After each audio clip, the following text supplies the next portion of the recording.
Mac và PC, một cuộc đối đầu kinh điển đã kéo dài hàng thập kỷ. Và ngày nay, trận chiến đó được tái hiện một cách hoàn hảo qua hai chiếc hộp nhỏ bé này. Một bên là Mac Mini M4, trái tim của hệ sinh thái Apple. Một bên là Geekom XT12 Pro, một đại diện ưu tú của thế giới Windows PC linh hoạt. Nhưng đây không chỉ là một video so sánh máy tính, đây là một video về triết lý. Cuộc chiến giữa Mac và PC thực chất là một cuộc chiến giữa hai tư tưởng công nghệ hoàn toàn đối lập. Một bên là khu vườn được rào kính của Apple, đẹp đẽ, tối ưu nhưng đầy quy tắc. Một bên là vùng đất tự do của PC, mạnh mẽ, linh hoạt nhưng cũng đầy hỗn loạn.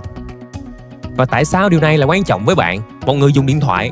Bởi vì cuộc chiến này diễn ra ngay trong túi của bạn, giữa iPhone và Android. Hôm nay, tại Điều Hội Nhanh, chúng ta sẽ cùng nhau giải phẫu hai triết lý này để hiểu được tại sao chúng tồn tại. Và quan trọng hơn là chúng tôi sẽ đưa ra những cảnh báo sâu sắc về những rủi ro, những chi phí ẩn và những sự thật về độ bền mà bạn cần phải biết dù bạn ở phe nào. Bây giờ, hãy bắt đầu với một kịch lý. Chiếc Geekom này với cùng một mức giá, có RAM gấp đôi, bộ nhớ trong gấp 4 lần và còn chip Core i9 với nhiều nhân, nhiều luồng hơn. Về lý thuyết thì nó phải mạnh hơn rất nhiều, nhưng thực tế thì sao? Trong các bài kiểm tra hiệu năng, Mac Mini 4 đã chiến thắng một cách áp đảo, nhanh hơn gần 50% trong các tác vụ đa nhân. Tại sao lại có sự phi lý này? Câu trả lời nằm ở một từ, chính là tối ưu hóa. Hãy tưởng tượng bạn đang xây một ngôi nhà, triết lý của PC Android giống như việc bạn đi mua những vật liệu tốt nhất từ khắp nơi trên thế giới. Gạch của Đức, xi măng của Nhật, gỗ của Canada, vân vân. Mọi thứ đều rất tốt, nhưng chúng không được thiết kế để hoạt động cùng nhau một cách hoàn hảo. Sẽ luôn có những kẽ hở, những sự lãng phí. Triết lý của Apple thì khác, họ không chỉ làm ra viên gạch mà họ còn tự sản xuất xi măng, tự trồng cây lấy gỗ. Quan trọng hơn, họ thiết kế viên gạch để vừa khít với lớp xi măng và thiết kế của thanh gỗ để khớp hoàn hảo với bức tường gạch đó. Nhưng sự tối ưu hóa hoàn hảo này đi kèm với một cái giá rất đắt. Nó là một hộp đen, bạn không thể thay đổi, không thể nâng cấp và cực kỳ khó sửa chữa. Mọi thứ từ chip, RAM cho đến bộ nhớ trong, tất cả đều được hàn chết lên một mạch chủ. Điều này có nghĩa là gì? Nếu chỉ một con chip RAM nhỏ bị lỗi thì bạn không thể thay thế con chip đó. Theo tiêu chuẩn của hãng, bạn sẽ phải thay thế toàn bộ mạch chủ. Chi phí cho việc này có thể lên tới 70-80% giá trị của một thiết bị mới. Một lỗi nhỏ có thể dẫn đến một thiết bị hại tài chính khổng lồ. Đây là rủi ro lớn nhất khi bạn bước vào khu vườn của Apple. Bạn có được sự mượt mà, nhưng bạn phải đánh đổi bằng khả năng sửa chữa và chi phí tiềm ẩn cực kỳ cao.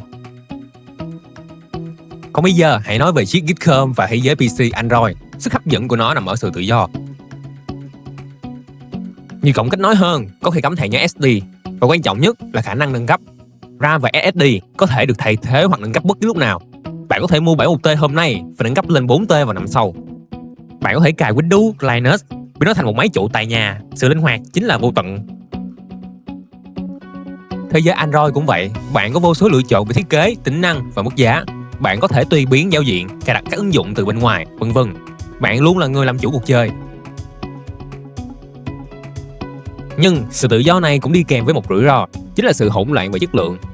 Thế giới PC và Android là một vùng đất tự do, nơi có hàng nghìn nhà sản xuất linh kiện cùng tồn tại. Có những thương hiệu xuất sắc, nhưng cũng có vô số những sản phẩm kém chất lượng. Hãy xem câu chuyện của anh Hùng, người sở hữu một chiếc Samsung flagship. Anh làm vỡ màn hình và tìm đến một cửa hàng nhỏ để thay thế một mức giá rất hơi. Ban đầu mọi thứ có vẻ ổn, nhưng mà chỉ sau vài ngày thì anh đã bắt đầu nhận ra vài vấn đề. Màn hình thay thế là một loại màn hình OLED chất lượng thấp. Màu sắc của nó bị ngã xanh, độ sáng kém hơn hẳn khi ra ngoài trời. Cảm biến vân tay với màn hình hoạt động chập chờn vì lớp kính và tấm nền không đạt chuẩn.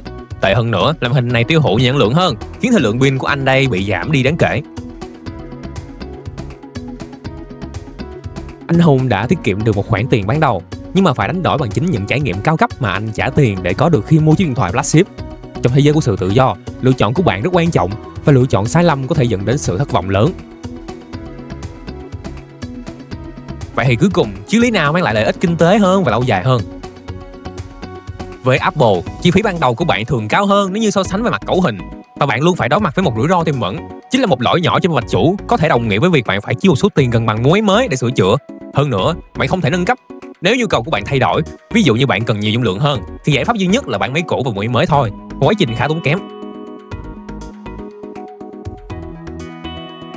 Với PC Android, chi phí ban đầu thường hấp dẫn hơn. Khi có sự cố thì bạn có nhiều lựa chọn hơn nữa. Nếu ổ cứng hỏng thì bạn chỉ cần thay ổ cứng thôi. Nếu RAM không đủ thì bạn chỉ cần nâng cấp RAM. Chi phí sửa chữa và nâng cấp thường nhỏ và dễ quản lý hơn. Tuy nhiên, bạn phải đối mặt với những rủi ro về chất lượng linh kiện thay thế như chúng ta đã thấy. Thì rõ ràng không có một triết lý nào là hoàn hảo cả. Mỗi con đường đều có ưu điểm và nhược điểm của riêng nó. Sự lựa chọn phụ thuộc vào ưu tiên của bạn. Bạn cần sự tối ưu và đơn giản của một hệ sinh thái khép kín, hay là bạn cần sự tự do và linh hoạt của một nền tảng mở? Trận chiến giữa Mac và PC, iPhone và Android sẽ không bao giờ kết thúc được, bởi vì nó phản ánh hai nhu cầu rất thật của con người. Một bên là khao khát sự đơn giản, đáng tin cậy, một bên là khao khát sự tự do, quyền được lựa chọn. Nhưng có một điểm chung giữa hai thế giới này, chính là cả hai đều đang trở nên phức tạp hơn bao giờ hết. Và trong một thế giới phức tạp, vai trò của một người dẫn đường, một chuyên gia am hiểu trở nên vô cùng quan trọng. Tại Điều Hòa Nhanh, chúng tôi không đứng về phe nào cả. Chúng tôi là chuyên gia của hai thế giới. Chúng tôi có những kỹ thuật viên được đào tạo để thực hiện những ca vi phẫu thuật phức tạp nhất trên mô bạch chủ bị niêm phong của Apple. Đồng thời, chúng tôi cũng có những chuyên gia về linh kiện, người có thể giúp bạn lựa chọn thanh RAM hay chiếc màn hình Android tốt nhất trong số hàng trăm lựa chọn ngoài kia. Dù là bạn chọn khu vườn an toàn hay là vùng đất tự do, thì hãy đảm bảo rằng bạn luôn luôn có một đối tác kỹ thuật đáng tin cậy. Hãy để chúng tôi là những người đồng hành đó của bạn nhé.